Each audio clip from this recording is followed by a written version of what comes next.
Epicuro. Quando a gente ouve esse nome, o que vem à cabeça? Provavelmente luxo, excesso, sabe? Uma busca sem limites pelo prazer. Mas será que é só isso mesmo? A história é bem mais complexa. Bora mergulhar nas fontes para a gente descobrir quem foi o verdadeiro filósofo por trás de todo esse mito. Pois é, hoje em dia, quando alguém é chamado de epicurista, a gente logo pensa em alguém que adora uma boa comida, uma boa bebida, banquetes extravagantes. Mas essa fama, olha, não é de hoje não. Ela começou lá na própria Atenas antiga. Ok, vamos entrar nessa história a fundo. O boato que corria solto pelas ruas era exatamente esse. A escola dele, que era conhecida como Jardim, era um lugar, assim, que aceitava todo mundo, inclusive mulheres, o que era super incomum para a época, né? E claro, para quem via de fora, isso foi um prato cheio para a imaginação, criando essa lenda de que ali era um lugar de pura libertinagem. Só que a verdade por trás do jardim está muito ligada ao mundo em que ele nasceu. E essa realidade, adianto, é bem diferente da fantasia que criaram em cima dele. A filosofia de Epicuro não nasceu do luxo, muito pelo contrário.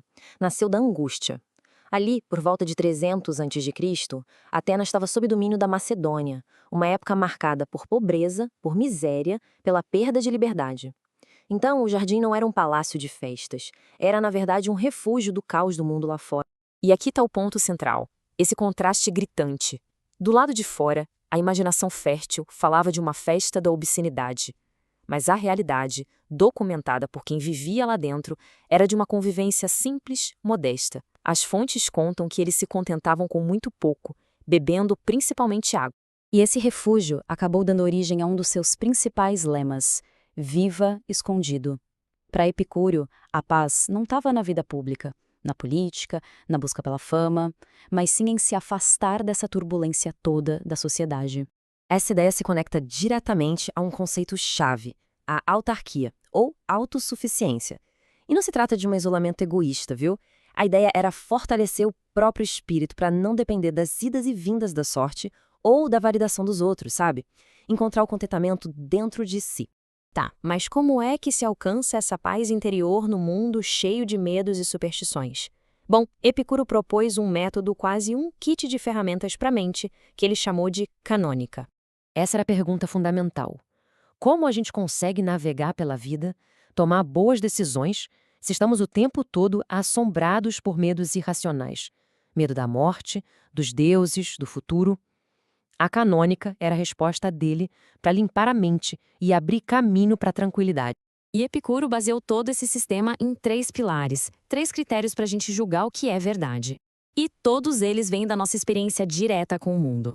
O primeiro critério, as sensações. Para Epicuro, todo conhecimento começa com o que a gente vê, ouve, toca. Sem essa base sólida na realidade, a nossa razão se perde, viaja em fantasias e mitos. O segundo critério são os sentimentos, basicamente prazer e dor. Epicuro vê esses sentimentos como uma espécie de bússola interna. Eles são guias naturais que nos dizem de forma bem direta o que faz bem para a nossa natureza e o que nos prejudica. O terceiro critério é fascinante: as preconcepções. Funciona assim. A partir de sensações que se repetem, a nossa mente cria conceitos gerais. A gente vê vários cavalos e, com o tempo, forma a ideia de cavalo. É essa biblioteca mental que nos permite investigar o mundo. E é justamente com essa ferramenta, que nos mantém com os pés no chão, que a gente consegue entender o que ele realmente queria dizer com prazer. Com essa base toda bem estabelecida, a gente pode finalmente voltar para a questão principal e entender de uma vez por todas o que Epicuro queria dizer com prazer. E aqui fica clara a grande confusão. O prazer para Epicuro não era essa busca ativa por sensações intensas como a gula ou a luxúria. Não, o verdadeiro prazer, o prazer supremo, era um estado de tranquilidade, a simples ausência de dor no corpo e de perturbação na mente. Simples assim. As fontes antigas chegam a chamar a doutrina dele de farmacopeia, ou seja, uma caixa de remédios. A filosofia era vista como uma terapia, um tratamento mesmo, para curar a alma das doenças que nos afligem. O medo da morte, ansiedade com o futuro, angústia que vem dos desejos vazios. E o objetivo final desse tratamento é a ataraxia. Pensa num estado de serenidade profunda, de equilíbrio, de paz. Essa tranquilidade não é um trazer agitado que vem e vai, sabe? É um contentamento estável. Então aqui está a grande virada de chave. Para Epicuro, o maior prazer não é ter mais, mas sim precisar de menos. É a paz e não a festa. É uma filosofia muito poderosa. Mas talvez a história mais incrível de todas seja a de como essas palavras sobreviveram por mais de 2000 anos para chegar até nós hoje. As ideias dele sobreviveram de formas que parecem até milagre. Em Herculano, por exemplo, rolos de papiro foram literalmente cozidos pela lava do Vesúvio e viraram carvão, o que acabou preservando os textos debaixo das cinzas. E em outro lugar, um seguidor super devotado, Diógenes de Enoanda, escreveu os ensinamentos num muro de pedra imenso para a posteridade. Essa descoberta em Herculano foi algo monumental. Cerca de 2000 rolos foram encontrados. É a única biblioteca inteira do mundo antigo que sobreviveu, um verdadeiro tesouro de textos epicuristas. E assim, soterradas por um vulcão e redescobertas por acaso, as ideias de Epicuro continuam sendo cuidadosamente decifradas, nos mostrando a incrível resiliência de um pensamento que pode transformar vidas.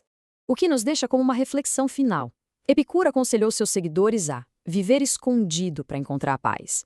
Na nossa era de redes sociais, de conexão o tempo todo, de performance pública, que valor a gente pode encontrar hoje nesse conselho tão antigo? Fica a pergunta.